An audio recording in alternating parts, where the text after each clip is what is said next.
పగలైన రాత్రైన ఆగకుండా తిరుగుతోంది కూ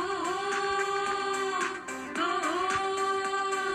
కొండ కోనలలోన హాయిగా తిరుగుతోంది గాలి కన్నా వేగంగా తొందరగా తిరుగుతోంది కూ